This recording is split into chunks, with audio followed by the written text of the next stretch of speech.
Okay, now we're going to go into our secondary colors.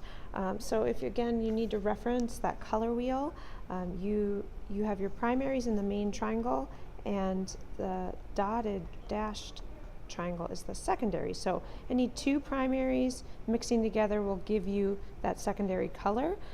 Usually the darker of the two will take over. In this case, red is darker than yellow, so you want to use a little bit less red, as it will dominate the yellow, and kind of everything in between depending on how much you mix of each. So we're going to start with that, and again I finished the primaries, and you should have too at this point, and now I'm going to get ready to mix what is the secondary color. So I'm going to jump into the orange at this point, and again a little bit of red and a lot more yellow. So I'm going to make sure I kind of find the balance between the two. So notice it's a lot more of me meeting the yellow to the red until I feel like it's a good balance and a good orange. And notice I wanted to mix enough of it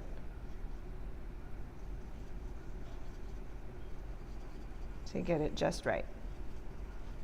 All right. So some nice orange. You need enough.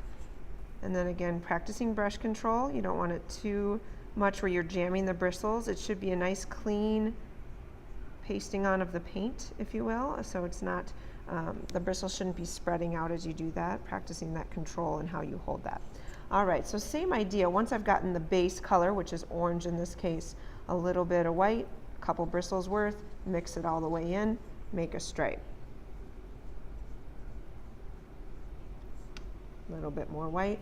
You want to make sure to keep your white as clean as possible. You don't want to go right in the middle if at all possible, because then that white gets kind of tainted and it's difficult to maintain as you go. So white, grabbing white each time. If it's not getting light enough, I always go to my water, clean out my bristles, revisit, get that water helping it a little bit. You can always kind of layer like I'm doing right there. The beauty of acrylic, drying so fast. Almost there. And this last one's going to be pure white, so I always have to visit my water and make sure it's all cleaned out for this last one. So I want pure white at the end. And again, if you have a clean brush nearby, you can always use it as a blender if it's still wet. Okay, going the other direction with my orange, secondary color. So get enough of that orange going again. Start with it pure orange. A bristle worth of black. Not too much because it takes over so quickly. A little bit more. That was a little too much, so I'm going to kind of go up here with it.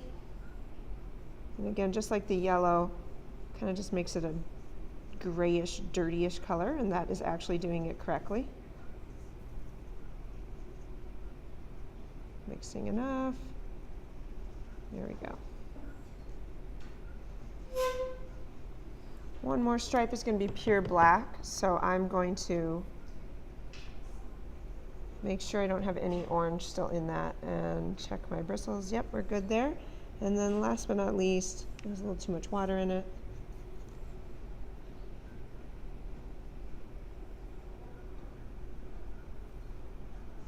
And I'm not liking this transition right there, so I'm going to use my clean brush.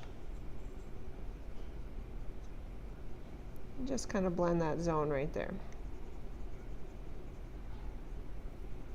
as you go. So that's a secondary mix. Again, you can use the color wheel to help guide you as you have yellow and blue. A lot more yellow will be needed than blue because blue is so much darker to get your green. And then blue and red to get your violet. Those are your secondary colors.